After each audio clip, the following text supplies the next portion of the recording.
अस्सलामु अलैकुम वरहमतुल्लाहि वबरकातुहू। अऊज़ु बिल्लाहि मिनश्शैतानिर्रजीम। बिस्मिल्लाहिर्रहमानिर्रहीम। रब्बिश्रह ली सदरी वयस्सिर ली अमरी वहलुल उक़दतम मिन लिसानी यफ़क़हू क़ौली। रब्बि यस्सिर वला तुअस्सिर वतम्मिम बिल खैर वबिका नस्तईनु या फ़त्ताहु या फ़त्ताहु या फ़त्ताहु रब्बी ज़िदनी इल्मा रब्बी ज़िदनी इल्मा रब्बी ज़िदनी इल्मा।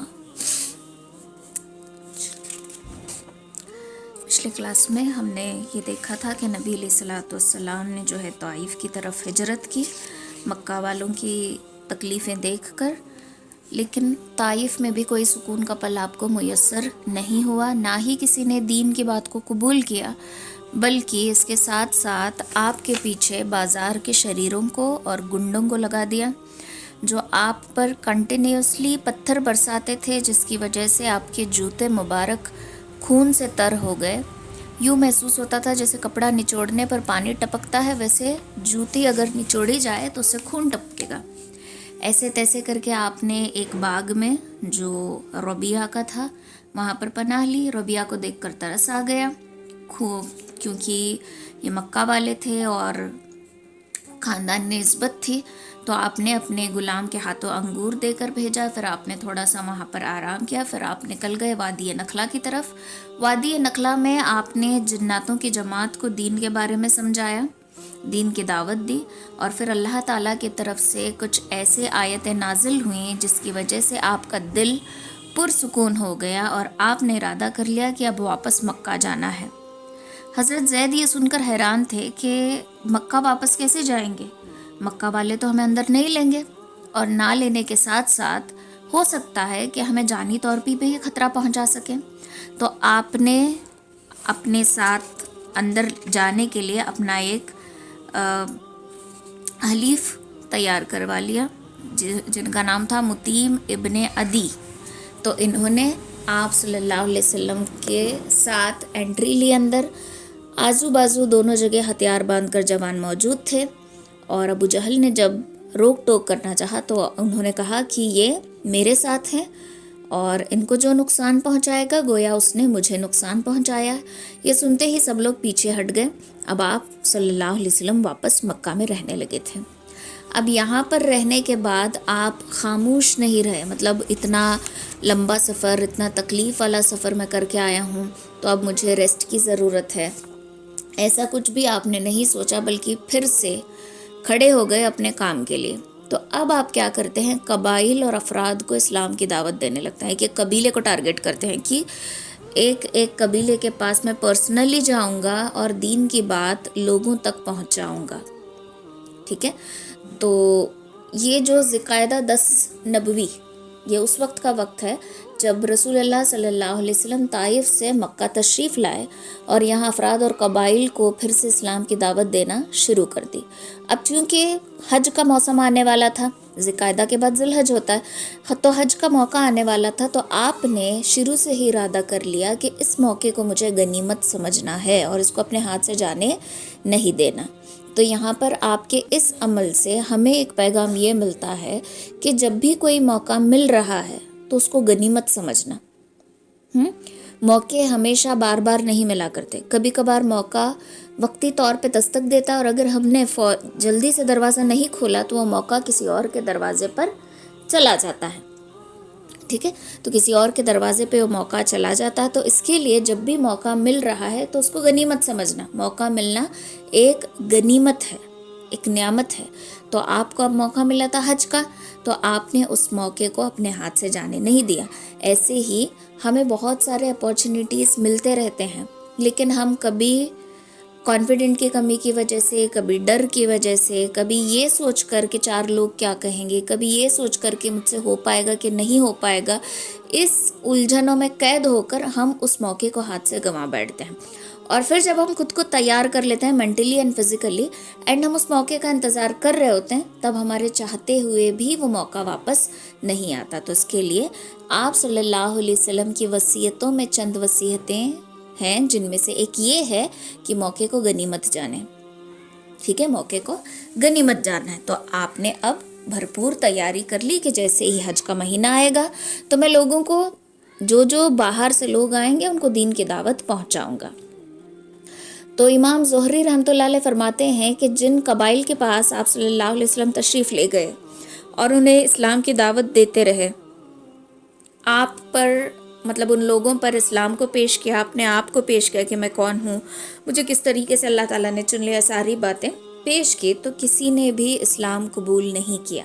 ठीक है, जो कबीले वाले थे किसी ने भी इस्लाम कबूल नहीं किया। बस 1 साल की बात नहीं है, कुछ सालों तक किसी कबीले ने इस्लाम को कबूल नहीं किया। उसमें से बनु आमिर, सासा, मुहर्रिब इब्ने खसफा, फजारा, गस्सान, मुर्रा, हनीफा, सलाइम, अब्स, बनु नस्र, बनु अलबुका, कल्ब, हारिस इब्ने काब, उज़रा, हज़ारोमाह, ये सारे कबीले मौजूद थे। इनमें से किसी ने भी इस्लाम को कबूल नहीं किया। लेकिन इस एक बात को ध्यान रखो कि इसी साल में या इसी महीने में आपने एक साथ दावत नहीं दी थी। ये पूरे अलग अलग सालों के कबाइल के नाम है जो एक ही बार में मैं आपको बता रही हूँ, क्योंकि इसमें हम डिटेल में नहीं जाएंगे, ये फिर बहुत लंबी क्लास जाएगी और आपको कन्फ्यूजन भी हो सकती है, क्योंकि इसमें हिस्ट्री बहुत ज़्यादा है। ठीक है, तो इन कबीलों में से किसी भी कबाइल ने दावत को कबूल नहीं किया। जिस तरह रसूलुल्लाह सल्लल्लाहु अलैहि वसल्लम ने कबाइल और वफूद पर इस्लाम पेश किया, इसी तरह अफराद और एक एक सिंगुलर पर्सन पर भी आपने इस्लाम की दावत दी। बाज़ ने अच्छे से जवाब दिया, फिर कुछ ने इनकार किया, कुछ ने कहा सोचता हूँ, ऐसा सिलसिला चलता रहा। फिर मौसम हज के कुछ अरसे बाद कुछ अफराद ने इस्लाम को कबूल किया। ठीक है, तो उनमें से एक आते हैं सुवैद इब्ने सामित। ये एक शायर थे। अब जो इंसान शायर होता है वो बहुत गहरी सोच वाला होता है, मतलब वो 2 जुमलों में अपनी पूरी बात कह देता है। ठीक है, सिर्फ 2 लाइन्स, लेकिन पूरी कहानी 2 लाइन्स में वो लिख के रख देता है, तो इसको कहते हैं शायर। तो ये बहुत गहरी सूझबूझ का हामिल था और ये यसरब का बाशिंदा था, यसरब में रहने वाला था। तो उनकी पुख्तगी, शायरी और शर्फ और नसब की वजह से इनकी कौम ने इनको कामिल का लक़ब दिया था। ठीक है, सुवैद इब्ने सामित को जो लक़ब मिला इनकी सूझबूझ की वजह से, इनकी पुख्तगी की वजह से, इनकी शरफ़ और नसब की वजह से, वो था कामिल। तो जब ये हज या उम्रा के लिए मक्का तशरीफ़ लाए तो रसूलुल्लाह सल्लल्लाहु अलैहि वसल्लम ने उनको इस्लाम की दावत दी। कहने लगे, गालिबन आपके पास जो कुछ है वैसा ही मेरे पास भी है, सेम टू सेम मेरे पास भी है। रसूलुल्लाह सल्लल्लाहु अलैहि वसल्लम ने फरमाया, तुम्हारे पास क्या है? तो सुवैद ने कहा, हिकमत लुकमान है। ठीक है, लुकमान अलैहिस्सलाम की हिकमतें हैं मेरे पास। आपने फरमाया, ठीक है पेश करो, यानी कि बताओ मुझे। उन्होंने जब पेश किया तो आप सल्लल्लाहु अलैहि वसल्लम ने फरमाया, ये कलाम यकीनन बहुत अच्छा है, लेकिन मेरे पास जो कुछ है ना वो इससे भी अच्छा है अगर तुम सुनना चाहो तो, और वो कुरान है और इसे अल्लाह ताला ने मुझे दिया है, नाजिल किया है मुझ पर।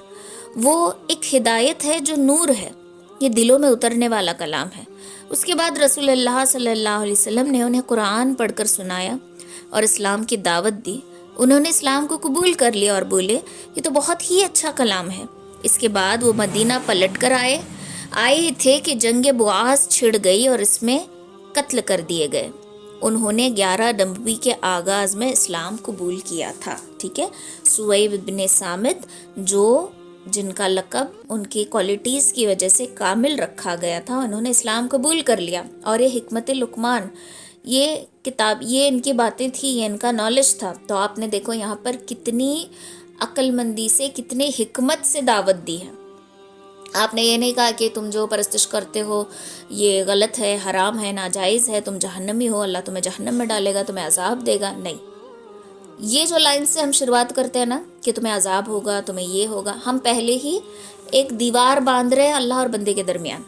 हम खुद दीवार बांध रहे होते हैं, उसके दिल में वो असर पैदा नहीं होता जो होना चाहिए। लेकिन आपने क्या कहा, देखो उसकी बात को रद्द भी नहीं किया।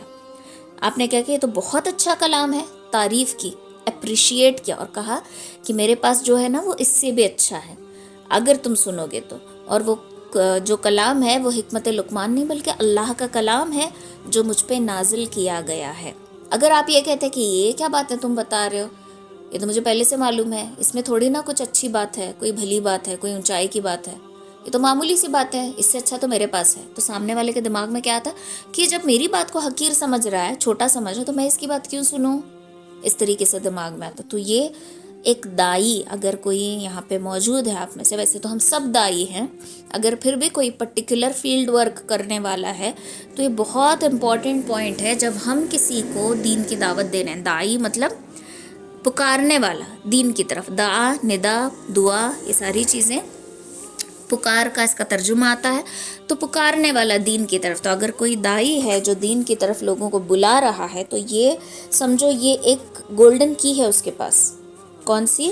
کہ سامنے والے کی بات کو بھی عزت دینا اور پھر اپنی بات آگے رکھنا، کیونکہ جب تم اس کی بات کو عزت دو گے، اس کی بات کو اچھا کہو گے، تو وہ بھی آپ کی بات کو اچھائی اور کھلے دماغ اور دل سے سنے گا. پہلے ہی اس میں اگر آپ نے اس کی بات کا انکار کر دیا، اس کو ریجیکٹ کر دیا، اس کو ذلیل کر دیا، تو وہ یا اس سے کوئی اچھا بھی شخص ہو تو آپ کی بات نہیں سنے گا. یہ انسان کی فطرت ہوتی ہے. پھر اس کے بعد آتے ہیں ایاس ابن معاذ. یہ بھی یثرب کے باشندے تھے اور ایک جوان مرد تھے. 11 نبوت میں جنگ بعاث سے کچھ پہلے اوس کا ایک وفدہ خزرج کے خلاف قریش سے حلف و تعاون کی تلاش میں مکہ آیا تھا.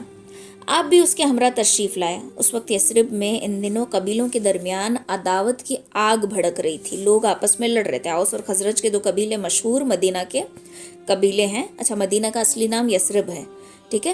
تو یہ وہاں کے مشہور قبیلے ہیں اوس اور خزرج، اور ان کے درمیان جھگڑا ہو رہا تھا، اور یہ اپنے حق میں اپنے حلیف بنانے کے لیے قریش والوں کے پاس آئے تھے کہ کچھ سارٹ آؤٹ ہو جائے، مسئلہ کچھ حل ہو جائے. تو رسول اللہ صلی اللہ علیہ وسلم کو جب اس وفد کی یعنی کہ اس جماعت کے آنے کی بارے میں علم ہوا تو آپ ان کے پاس تشریف لے گئے اور ان کے درمیان بیٹھ کر یوں خطاب فرمایا: آپ لوگ جس مقصد کے لیے تشریف لائے ہیں، کیا اس سے بہتر چیز قبول کر سکتے ہیں؟ مطلب آپ تو یہاں پر جس بھی کام کے لیے آئے ہیں، اگر میں اس سے بہتر کام آپ کو بتاؤں تو کیا آپ قبول کر سکتے ہیں؟ ان سب نے کہا کہ وہ کیا چیز ہے؟ آپ نے فرمایا: میں اللہ کا رسول ہوں.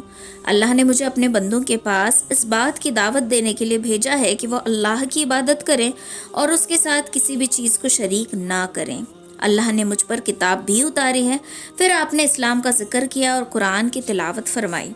ایاس ابن معاذ بولے: اے قوم، یہ خدا کی قسم، اس سے بہتر ہے جس کے لیے آپ لوگ یہاں پر تشریف لے کر آئے ہیں. لیکن یہ جو لوگ آئے تھے، ان میں سے ایک آدمی تھا ابو الحیثر انس ابن رافع. اس نے ایک مٹھی میں مٹی اٹھائی اور ایاس کے منہ پر مار ڈالی. مٹی لے کر ایسے منہ پہ ماری اور بولا: یہ بات چھوڑو، میرے عمر کی قسم، یہاں ہم عمر یعنی کہ میرے ایج کی قسم، یہاں ہم یہ بات کرنے نہیں، اس کے بجائے دوسرے مقصد سے آئے ہیں. ایاس نے خاموشی اختیار کر لی اور آپ صلی اللہ علیہ وسلم بھی وہاں سے اٹھ گئے.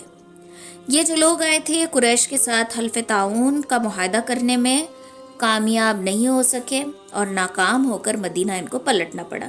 مدینہ پلٹنے کے تھوڑے دن بعد ایاس انتقال کر گئے، لیکن وہاں کے لوگ گواہ ہیں کہ وفات کے وقت تحلیل اور تکبیر اور حمد و تسبیح کر رہے تھے. جب ان کی جان نکل رہی تھی تو یہ تکبیر کہہ رہے تھے، اللہ اکبر کہہ رہے تھے، اور ان کے زبان سے بس اللہ کی حمد و ثنا نکل رہی تھی. تو اس کے لیے لوگوں کے درمیان اس بات کا پختہ یقین ہے کہ یہ اسلام کی حالت میں انتقال کر گئے.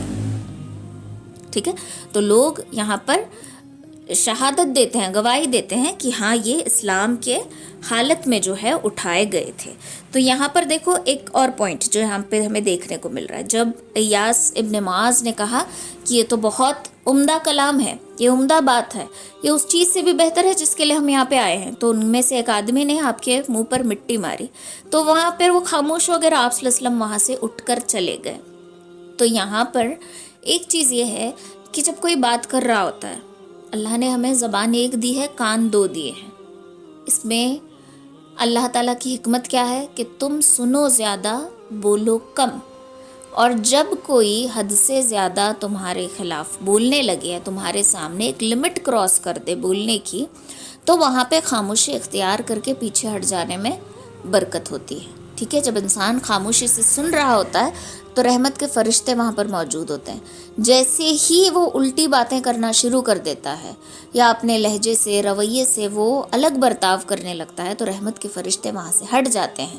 اور اسی لیے نبی علیہ الصلوۃ والسلام بھی خاموشی سے وہاں سے اٹھ کر چلے گئے تھے. اب نیکسٹ ان کے بعد آتے ہیں ابو ذر غفاری.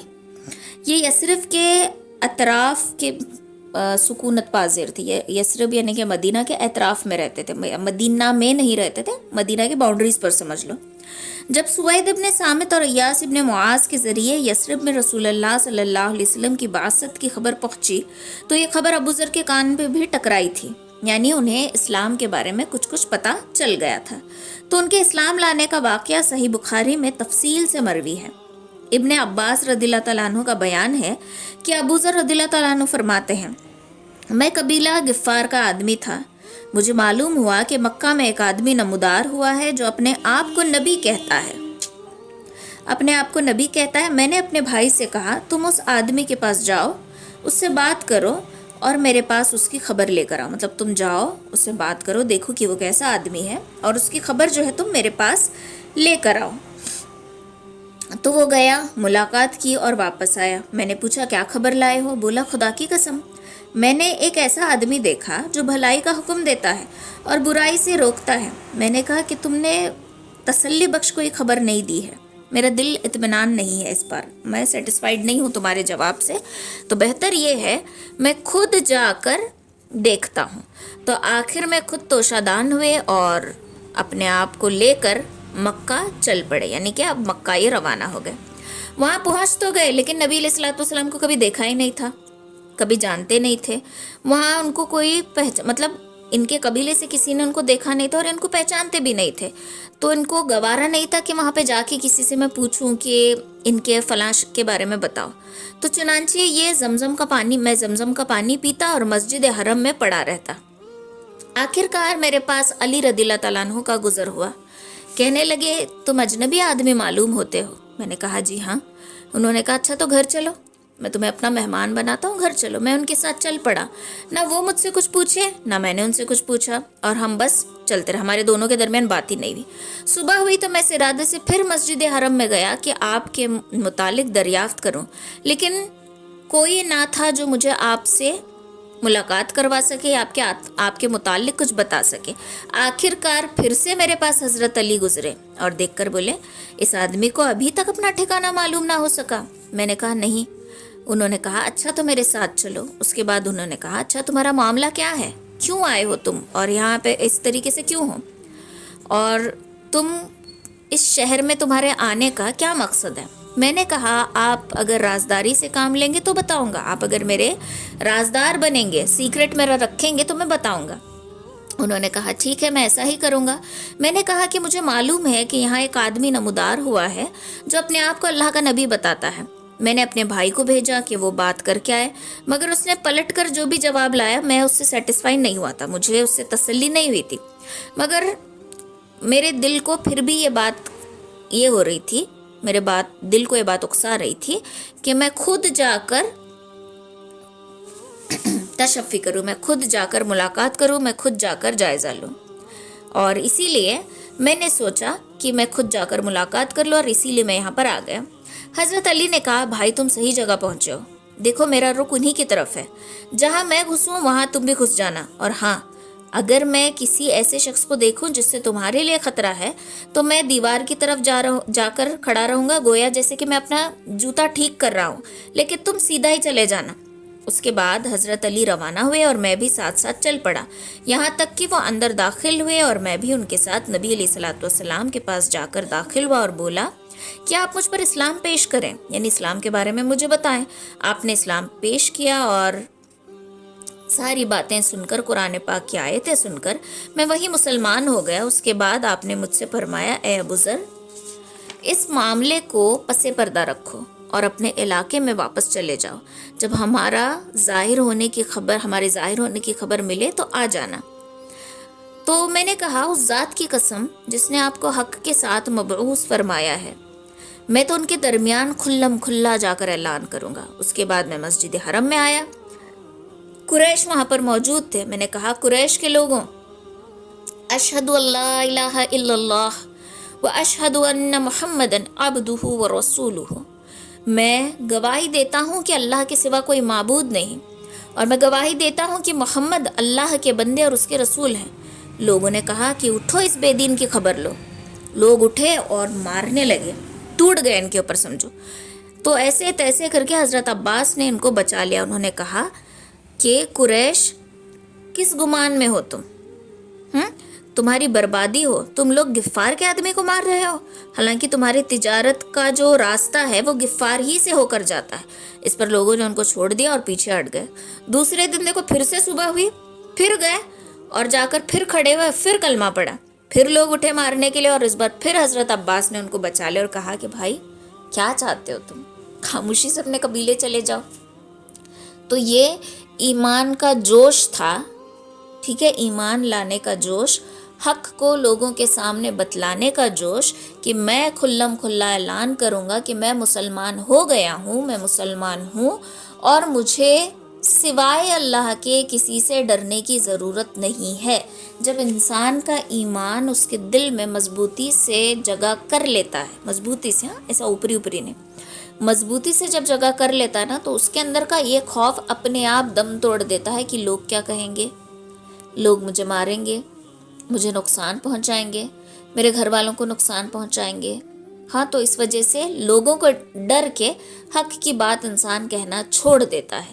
تو یہاں پر ایک چیز جو میسج ہمیں اس قصے کے تھرو ملتا ہے وہ یہ ہے کہ جب دل میں ایمان مضبوطی سے پکڑ کر لیتا ہے تو انسان کے اندر سے دنیا کا خوف، لوگوں کا خوف، دشمن کا خوف، ہر چیز کا خوف اپنے آپ نکل کر چلا جاتا ہے، کیونکہ دل کو یقین ہوتا ہے کہ اللہ ہے، اللہ میرے ساتھ ہمیشہ ہے، ہمیشہ تھا، ہمیشہ رہے گا، مجھے وہ کبھی اکیلا نہیں چھوڑے گا.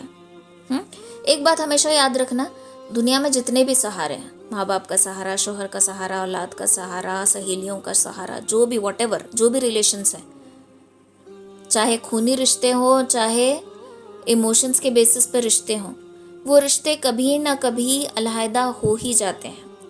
تھوڑی سی مس انڈرسٹینڈنگ آ گئی، رشتوں میں پھوٹ پڑ ہی جاتی ہے. جو لوگ آج ہمارا سہارا بن کے کھڑے ہیں، کل وہ ہمیں بے سہارا کرنے میں دیر نہیں لگائیں گے.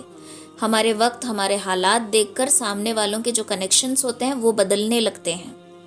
کوئی یہ نہیں سوچتا کہ یہ لائف کی کس فیز سے گزر رہی ہے یا گزر رہا ہے، اس کے دماغ پہ کتنا سٹریس ہے، یہ کتنے ٹینشن میں ہے، اس کے چڑ چڑ کرنے کے پیچھے وجہ کیا ہے، اس کا غصہ کرنے کے پیچھے وجہ کیا ہے، کچھ تو بات اس کو کھائی جا رہی. یہ سمجھنے والے میرے خیال سے 0.05% ہوں گے دنیا میں. باقی کے سب اس غرض سے اور مطلب سے آئیں گے کہ تم ہمیں کیا فائدہ پہنچا سکتے ہو، تم ہمیں کیا دے سکتے ہو، میرے مصیبت کے وقت تم مجھے کس طریقے سے کام آ سکتے ہو. یہی دنیا کی حقیقت ہے. تو اس کڑوی حقیقت میں ایک سچا سہارا جو ہمارے پاس ہے وہ فقط اللہ کا ہے. اور اسی لیے اللہ تعالیٰ سورہ زمر میں فرماتا ہے، کیا تمہارے لیے تمہارا رب کافی نہیں ہے؟ تو یہ آیت کو دل میں ایسے بٹھا لو نا کہ جب بھی کوئی تمہیں دھکا دے، فوراً تمہارے دل سے آواز آئے، کیا تمہارا رب تمہارے لیے کافی نہیں تھا جو تم ان کے حوالے اپنے ایموشنز، اپنے جذبات، اپنے سب کچھ کر دیا اور اسی شخص نے مجھے تنہا چھوڑ دیا. تو اس کے لیے کنیکشنز ہوتے ہیں، رشتے ہوتے ہیں، یہ بھی ایک قسم کی نیکی ہے. لوگوں سے تعلقات رکھنا، ایمانداری سے تعلقات رکھنا، ہر رشتے کو نبھانا، مضبوطی سے پکڑنا، ایڈجسٹمنٹ کرنا، کمپرومائز کرنا، ایوری تھنگ از الاؤڈ، سب نیکی ہے. لیکن ان سب کے اوپر اللہ کو رکھنا کہ میرا رب ہی ہے آخر کار. امید کسی سے نہیں باندھنی ہے. امید اگر باندھنی ہے تو اللہ سے. یہ ہمارے ایمان کے مضبوط ہونے کی نشانی ہے کہ میرا اللہ ہے، مجھے دیکھ لے گا. میں نے یہ کاروبار شروع کیا ہے، شروع تو کر دیا، چل پڑے گا کہ نہیں پڑے گا؟ جس اللہ نے دماغ میں بات ڈالی ہے کہ شروع کرنا ہے، وہی اللہ اس کو سکسیسفل بھی بنائے گا. میں نے یہ کورس جوائن کر لیا ہے، پتہ نہیں میں سیکھ پاؤں گی کہ نہیں سیکھ پاؤں گی. جس رب نے تمہارے دل میں یہ بات ڈالی کہ تم کو یہ سیکھنا ہے، وہ تمہیں کامیاب ضرور کر دے گا. مدرسے میں ایڈمیشن لی ہے، معلوم نہیں پڑھنے آتا ہے کہ نہیں آتا. خود میری مثال، مجھے اردو کا الف بھی نہیں آتا تھا. عربی پڑھ لیتی تھی، سمجھتا تو نہیں تھا.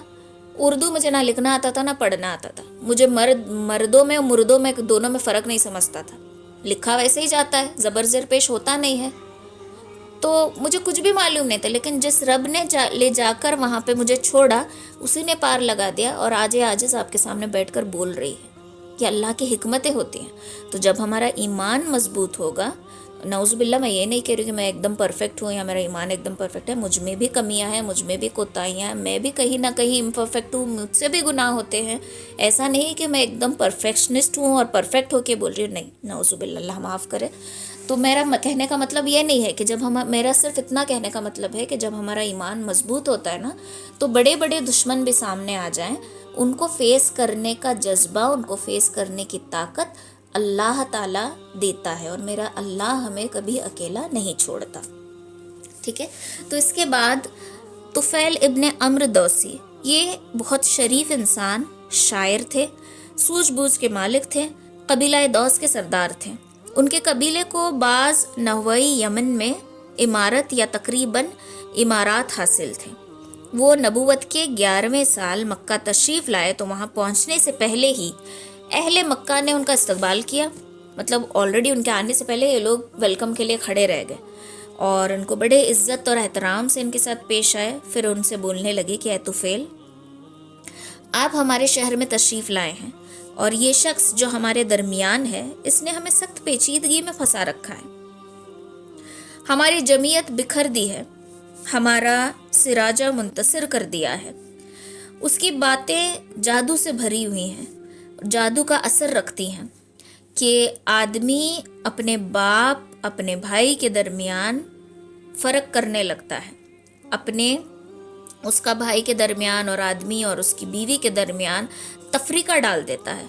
हमें डर लगता है कि जिस मुसीबत से हम दो चार हैं, कहीं वो मुसीबत आपके ऊपर भी ना आ पड़े, आपके ऊपर, आपकी कौम के ऊपर भी ना आ पड़े। लिहाजा आप इस बात का ध्यान रखें कि आप उससे हरगिज़ बात नहीं करेंगे और उसकी बात नहीं सुनेंगे। हम आपसे मोहब्बत करते हैं, आपकी इज़्ज़त करते हैं, आपका एहतराम करते हैं, आपके और आपके कबीले की, आपके कौम के फ़िक्र में ये अल्फाज हम आपको कह रहे हैं। हज़रत तुफैल का इरशाद है कि ये लोग मुझे बार बार इसी तरह की बातें समझाते रहे, यहाँ तक कि मैंने तहिया कर लिया कि आपकी कोई बात ना सुनूंगा और ना ही आपसे बातचीत करूंगा। यहाँ तक कि जब मैं सुबह मस्जिद हरम गया तो कान में मैंने रुई ठोस रखी थी कि मुझे आपकी कोई भी बात मेरे कान में ना पड़े, मुझे कुछ सुनाई ना दे। लेकिन अल्लाह को ये मंजूर नहीं था, अल्लाह को कुछ और मंजूर था। आपकी बाज़ बातें मुझे रुई डालने के बावजूद भी सुनाई दी। चुनांचे मैंने बड़ा उम्दा कलाम सुना। फिर मैंने अपने जी में कहा, हाय मेरी किस्मत, मैं तो सूझबूझ रखने वाला हूँ, मैं समझदारी रखने वाला हूँ, तो मैं ये कैसे इनकी बातों में आ सकता हूँ? मैं तो बाखुदा एक सूझबूझ रखने वाला शायर आदमी हूँ, मुझ पर भला बुरा छुपा नहीं रह सकता। फिर क्यों मैं इस शख्स की बात ना सुनूं? अगर अच्छी हुई तो कबूल कर लूँगा, अगर बुरी हुई तो छोड़ दूँगा। ये सोचकर मैं रुक गया और जब आप घर पलटे तो मैं भी पीछे हो लिया। आप सल्लल्लाहु अलैहि वसल्लम अंदर दाखिल हुए तो मैं भी उनके साथ दाखिल हो गया। आपको अपनी आमद का वाक़या और लोगों के खौफ दिलाने की कैफियत, फिर कान में रुई ठोसना, ये सब कुछ मैंने आपको बता दिया। फिर अर्ज़ किया कि आप मुझे वो बातें बताइए जो आप कहते हैं, यानी कि मुझ पर इस्लाम पेश कीजिए। आपने इस्लाम को पेश किया, मैंने फिर कुरान की तिलावत फरमाई। खुदा गवाह है, मैंने इससे उम्दा कौल, इससे ज़्यादा इंसाफ की बात कभी नहीं सुनी। चुनांचे मैंने वहीं पर इस्लाम कबूल कर लिया और हक़ की शहादत दी। उसके बाद आपसे अर्ज़ किया कि मेरी कौम मेरी बात मेरी कौम में मेरी बात जो है वो मानी जाती है, लोग मेरी बात मान लेंगे। मैं इनके पास पलट कर जाऊँगा और उन्हें इस्लाम की दावत दूँगा। लिहाजा आप अल्लाह से दुआ फरमाएं कि मुझे कोई निशानी दे दे ताकि लोग मेरा यकीन कर सकें। आपने दुआ फरमाई। हज़रत तुफैल को जो निशानी अता हुई वो ये थी कि जब वो अपनी कौम के करीब पहुँचे तो अल्लाह ताला ने उनके चेहरे पर चिराग जैसी रोशनी पैदा कर दी। उन्होंने कहा, या अल्लाह, चेहरे के बजाय किसी और जगह, मुझे अंदेशा है कि लोग इसे मसल देंगे। चुनांचे ये रोशनी उनके डंडे में पलट, जो असा होती है ना हाथ में, उसमें पलट गई। फिर उन्होंने अपने वालिद और अपनी बीवी को इस्लाम की दावत दी और वो दोनों मुसलमान हो गए। लेकिन कौम ने इस्लाम कबूल करने में ताख़ीर कर दी, मगर हज़रत तुफैल भी मुसलसल कोशिश करते रहे, यहाँ तक कि गज़वाए खंदक, मतलब इन फ्यूचर जब गज़वाए खंदक होने वाली है, जब उन्होंने हिजरत फरमाई तो उनके साथ उनकी कौम के 70 से 80 ख़ानदान थे। हज़रत तुफैल ने इस्लाम में बड़े अहम कारनामे अंजाम देकर यमामा की जंग में जाम शहादत नौश फरमाया। ٹھیک ہے. تو حضرت طفیل کے ذریعے بھی اسلام ہمارے اوپر آیا. اب یہاں پر جو پیغام ہے وہ یہ ہے کہ انسان کے اندر جب سمجھداری ہوتی ہے، عقل مندی ہوتی ہے، بات کو سمجھنے کا، ڈیسیژن لینے کا جو صلاحیت اللہ نے اس کے اندر رکھی ہوئی ہے اس کا بھرپور استعمال کرنا ہے. کان کے کچے نہیں ہونا. لوگ آ کر ہمیں بہت سی باتیں کہیں گے، ہر ایک بات پہ یقین نہیں کرنا ہے. اپنی سمجھداری، اپنی دل کی آواز کو سننا ہے، اپنے اندر جو چھپی ہوئی حکمت. دیکھو اللہ تعالیٰ نے ہمیں اشرف المخلوقات بنایا ہے، مطلب کچھ تو ہے نا، کوئی تو کوالٹی ہے ہمارے اندر، اسی لیے یہ لقب ہمیں ملا ہے اشرف. مخلوقات میں سب سے زیادہ شرف پانے والا کوئی ہے تو وہ انسان ہے. تو ایسے ہی ہمیں انسان نہیں بنا ہے، کچھ تو ہے ہمارے اندر. تو اپنے ورتھ کو ہمیں پہچاننا ہے. جب کوئی ہمیں ڈسٹریکٹ کرنے کی کوشش کرے، کوئی ہمارا برین واش کرنے کی کوشش کرے، تو اپنے آپ سے پوچھو کہ میں اتنا جاہل ہوں کہ میں ان لوگوں کی باتوں میں آ کر اپنی ٹریک کو چھوڑ رہی ہوں یا چھوڑ رہا ہوں، یا لوگوں کی باتوں سے غافل ہو رہا ہوں، سہیلیوں کی باتیں میں آ کر غافل ہو رہی ہوں، صحیح غلط میں فرق نہیں کر پا رہی. کیا میں اتنی جاہل ہوں؟ اللہ نے تو مجھے اشرف المخلوقات میں سے بنایا. اب میں صحیح اور غلط کے درمیان فرق کروں گی، لوگوں کے باتوں میں آ کر اپنے ڈیسیژنز نہیں لوں گی. یہاں پر ہمیں یہ میسج ملتا ہے. اس کے بعد جو اسلام لائے وہ تھے ضماد ازدی رضی اللہ عنہ. یہ یمن کے باشندے اور قبیلہ ازد شانو کے ایک فرد تھے.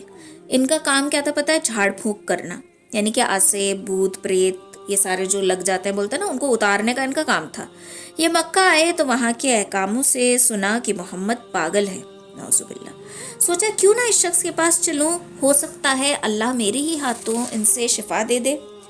چنانچہ آپ صلی اللہ علیہ وسلم سے ملاقات کی اور کہا، اے محمد، میں آسیب اتارنے کے لیے جھاڑ پھونک کیا کرتا ہوں، کیا آپ کو بھی اس کی ضرورت ہے؟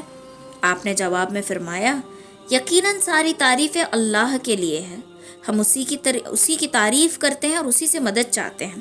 جسے اللہ ہدایت دے اسے کوئی گمراہ نہیں کر سکتا، اور جسے اللہ بھٹکا دے اسے کوئی ہدایت نہیں دے سکتا. اور میں شہادت دیتا ہوں کہ اللہ کے سوا کوئی معبود نہیں، وہ تنہا ہے، اس کا کوئی شریک نہیں. اور میں شہادت دیتا ہوں کہ محمد صلی اللہ علیہ وسلم اس کے بندے اور اس کے رسول ہیں. اما بعد. ضماد نے کہا، ذرا اپنے یہ کلمات مجھے پھر سے سنا دیجئے. آپ نے ریپیٹ کر کر کے 3 بار یہ کلمات سنائے. تو اس کے بعد ضماد نے کہا، میں کاہنوں، جادوگروں اور شاعروں کی بات سن چکا ہوں، لیکن میں نے آپ کے یہ جو کلمات سنے ہیں، اس جیسے کلمات میں نے کہیں نہیں سنے. یہ تو سمندر کی گہرائی سے بھی گہرے ہیں. لائیے اپنا ہاتھ بڑھائیے، میں آپ کے ہاتھ پر اسلام کی بیعت کرتا ہوں. اور اس کے بعد انہوں نے بیعت کر لی. ہاتھ پہ ہاتھ رکھ کے بیعت کرنا، یہ یعنی کہ ایک وعدہ کرنا ہے. ایک جیسے ہم بولتے ہیں نا ہاتھ پہ ہاتھ لے کے وعدہ کر رہا ہوں، تو اس طریقے سے بیعت کرنا یعنی کہ ایک وعدہ لینا اور ایک ٹریک پکڑنا. مطلب انسان کو دیکھو، بیعت کس لیے لی جاتی ہے؟ تو انسان کیسا ہوتا ہے، اس کو اپنے عیب، اپنے فالٹس نظر نہیں آتے. سامنے والے کی باریکی سے فالٹس وہ نکالے گا، خود کے اندر کے فالٹس وہ نہیں نکال سکتا، بیکاز کوئی اور چاہیے ہوتا ہے. تو اپنی رہنمائی کے لیے، اپنی رہبری کے لیے، اپنے دل کی صفائی کے لیے، اپنے نظر کی، اپنی سوچ کی صفائی کے لیے ایک رہبر، ایک رہنما یا ایک ماڈل کو چن لینا جو ہمیں صحیح ٹریک پہ لا سکے. چاہے وہ آپ کا استاد ہو، چاہے وہ آپ کے شیخ ہوں، چاہے اللہ والے ہوں، چاہے علماء ہوں، ان کی نسبت میں رہنا، ان کی صحبت میں رہنا، تاکہ ہمارے دل کی صفائی ہو سکے، تزکیہ نفس جسے کہتے ہیں وہ ہو سکے. تو یہ عہد ہم کسی کے ہاتھ پہ لیتے ہیں، اس کو کہتے ہیں بیعت کرنا. تو اس نے اسلام کو قبول کیا اور آپ کے ہاتھ پر بیعت کر لی. اب اس کے بعد یثرب کے 6 سعادت مند روحیں آئیں. یثرب اگین مدینہ.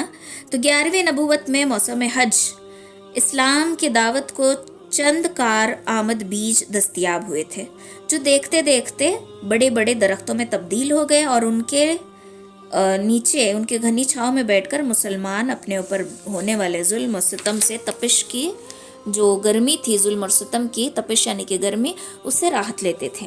تو وہاں پر یہ بیٹھے ہوئے تھے. اہل مکہ نے رسول اللہ صلی اللہ علیہ وسلم کو جھٹلانے اور لوگوں کو اللہ کی راہ سے روکنے کا جو بیڑا اٹھا رکھا تھا، اس کے تئیں نبی علیہ الصلوۃ والسلام کی حکمت عملی یہ تھی کہ آپ رات کی تاریکی میں قبائل کے پاس تشریف لے جاتے تھے تاکہ مکہ کے کوئی مشرک رکاوٹ نہ ڈال سکیں.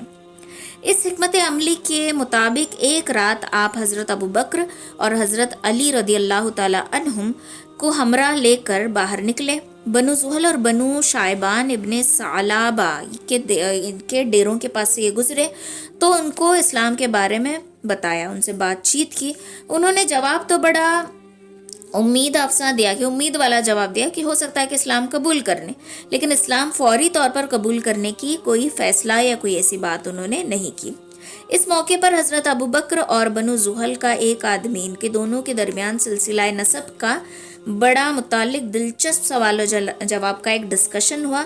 दोनों ही माहिर नसब थे। उसके बाद रसूलुल्लाह सल्लल्लाहु अलैहि वसल्लम मीना के घाटी से गुजरे तो कुछ लोगों को बाहम गुफ्तगू करते हुए सुना, बातें करते हुए सुना।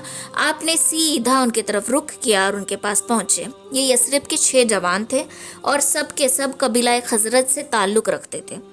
असद इब्ने ज़ुरारा, औफ इब्ने हारिस, रौफ़ इब्ने मालिक इब्ने अजलान, कुतबा इब्ने आमिर इब्ने हदीदा, उक़बा इब्ने आमिर इब्ने नाबी, हारिस इब्ने अब्दुल्ला इब्ने रिआब। ठीक है, ये 6 लोग ये यसरिब के लोग थे, बहुत नेक समझदार लोग थे।